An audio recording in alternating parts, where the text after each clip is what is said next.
Magandang hapon po, Pag-asa Weather Update.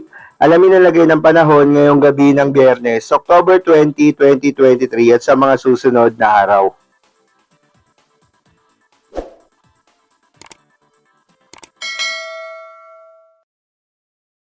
Isang magandang hapon po sa ating lahat. Alamin natin ang magiging lagay ng panahon ngayong araw ng Biyernes at sa mga susunod na araw.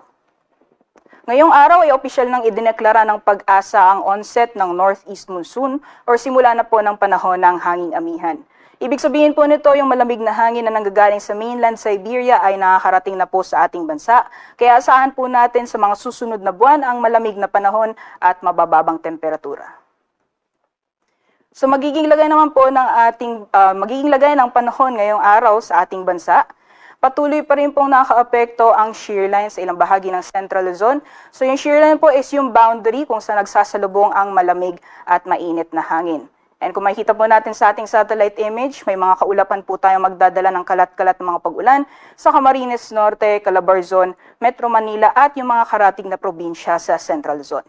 Meanwhile, northeast monsoon naman or hanging amihan na nakakaapekto sa northern Luzon, kaya asahan po natin yung possible na light rains or mga pag-ambon ang mararanasan or magiging pag-ulan for areas sa northern Luzon.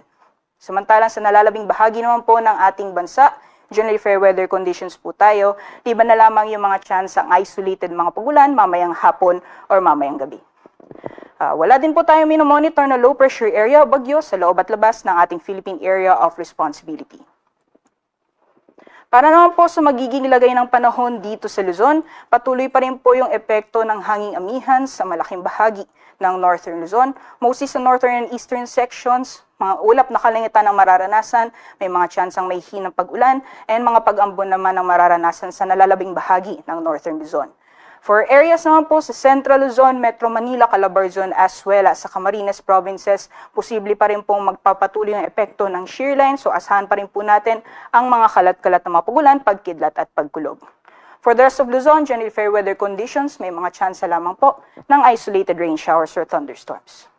Lawag temperatures ay maglalaro mula 25 to 32 degrees Celsius, 24 to 32 sa Tugigaraw, 16 to 23 degrees Celsius naman para sa Baguio, 24 to 30 degrees Celsius sa Metro Manila, 22 to 28 sa Tagaytay, 25 to 32 sa Legazpi, and maximum temperatures for Kalayaan and Puerto Princesa, aabot ng 31 degrees Celsius.